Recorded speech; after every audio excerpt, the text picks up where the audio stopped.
budget anymore. It's not there. So you've taken those things, and they haven't done any damage on the way out, and they are simply out of the system. It's a sink. And to take all that nutrient, and when is it? That's when everything's roiled up, and that's a lot of mass going down. Now you say, oh, well, you send it down deeper, you're causing a problem like we used to in the old days where you just send it further away. But what are we talking about? We're talking about that lake water. We're putting it right out there, right? I mean, it's not like it's not going into the environment. It's going in where everything lives. Mm-hmm. By going down there, my understanding is this water, the water they inject meets drinking water standards. It'll meet drinking water standards. Now, I wouldn't want to drink it.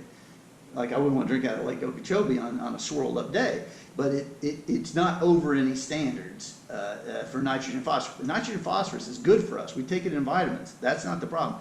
It's when it mixes with sunlight and water, you get algal blooms. So those are a couple of the advantages. Okay. So when we, take control, you said, we'll all agree in 2040. Yeah, that's my so little if we were to do the wells, is there a time frame? Oh, yeah. The reservoirs, you said maybe 2023. Yep. Make it... So they're called emergency estuary protection wells for a reason. You only use them when nobody wants the water. And you take them offline over time or sell them to municipalities, because that's where municipalities, I don't know the exact numbers. You want to look it up and not quote me on this. I think they're around 200 or something in South Florida, something like that. And I think they're putting something like 400 million gallons a day of wastewater down, something like that, every day, right now, as we sit here. And so this is already happening, and it's been going on for, I think, since the 70s, and certainly a lot since the 90s and 2000s. It's been, and we haven't had problems. I think there was, if there's a leak, they go fix it. They're monitored and that sort of stuff.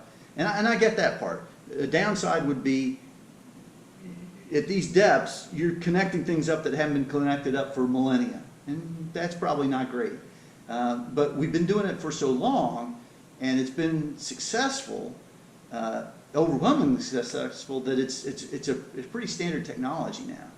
So, anyway, that part's not great, but to your question, to your point, you only use them in an emergency. And as people wanted the water and there was a place to store it, you take these things offline, right? You just quit using them.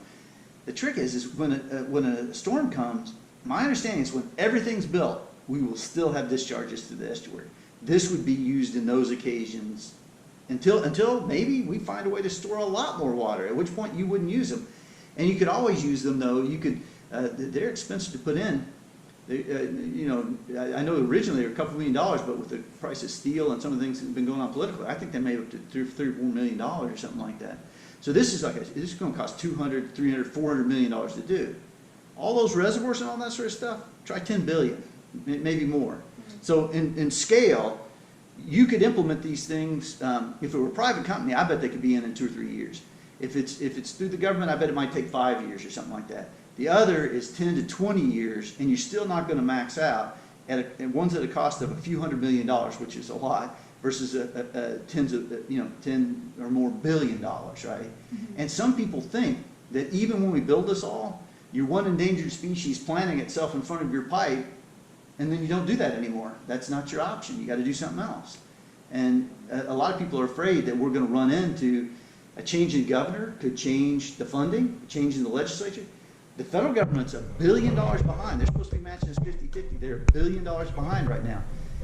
If people just quit funding things, or if things get pushed off, or something changes, those reservoirs and the full plan would just not be done anymore. Yeah, come to a halt. And we'd be sitting here at the end of the pipe. If you could get something done in 3 to 5 years, and it's a for sure solution to your problem, and it doesn't hurt anything else except for the deep. You'd like to not have so many deep wells out there, I'm sure, and you'd like to not put this down deep. It'd be better, in the best world, you keep the water and use it and treat it and use it somehow. I don't think anybody thinks that's going to be happening anytime soon. And if that's the choice, if that's the reality, sending it down this river every year is worse. And so I know Florida has been doing surveys over the years, but now do you think there's possibly a different source that's maybe right now the cyanobacteria, it's pretty much uncontrollable at the moment, but they have been releasing it every 2 years, every year, whether they go east or west. So why do you think right now it's My understanding to the extent that answer that. I assume, just from what I know about microbiology, that the conditions are prime right now. There's some set of conditions Yeah. that are prime for it. But every year when they've done this, it's been bad. I mean, Yeah. you've seen the videos of the black water coming out. That black water doesn't allow light transmission. It's killing seagrass. It's causing problems. So I get it now, everybody's concerned because of blue-green algae canal. But every time this happens with that black water coming down, it's not good. It's not a healthy, good thing for our environment. So I would argue that, I mean, I guess this is good that it gets everybody amped up to care about it, but I don't know if that's good or not. Amped up people are rarely informed, and I'm not sure I like it. I think it's bad enough what happens every year, every other year anyway. I think that's bad enough to cause action. And the blue-green algae is bad, and everybody's got to suffer with it. I feel badly for them. I mean, I think that's awful. But, it's worse than just that. And so the excess nutrients coming from the north, do you think there's climate change plays a role into this? I know that when a hurricane comes through, that affects the water releases. I think climate change will play a role in several ways in the future. And as of now, I don't know the answer to that. I'm just not informed enough about it. No, I know that temperatures are rising. I know that Kerry Emanuel is a fellow from MIT who's done a lot of research on this. He figured out the power relationship between water temperature and the size of storms. And it's clear that as the water gets warmer, the storms will be bigger. And I think he's published that and proven it. So and the temperatures are going up. So climate change from the point of view of causing more storms should in fact result, but I don't know the magnitude and the time frame and how much temperature difference causes what kind of change. I'm not an expert at that. But I would say that as temperatures rise, storms will be water temperatures will be higher, storms will be bigger, and it'll cause it to happen more often. But I don't know the time scales for that. Water rise itself, though, I think is going to cause issues with saltwater intrusion and things like that, that our water supplies, we've got water supplies sometimes quite close to the coast, and the water supplies themselves, when they're pumping all that water, is pulling salt water in, right? As water levels rise, and one expects them to do it, again, I don't know how much and how fast. People know more about that than I do. That wouldn't be something I would speak to. But as they rise, you would expect more saltwater intrusion, which means new well fields in different locations, more water. As more people come down, more water comes out.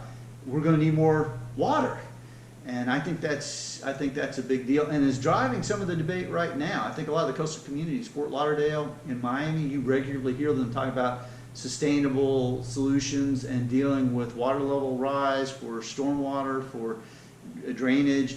And I think some of the things we're seeing, the debates we're seeing in this, have to do with that very issue about maybe why we don't want to fix the Caloosahatchee in this is because they need the money someplace else, and they're getting a bit of a free ride maybe to pay for a lot of the infrastructure they want to have built, and they don't want to take any money away from fixing that. But this is such an environmentally devastating thing. Anybody who's seen all this, and they put the word environmental in their name, has to care that this stops.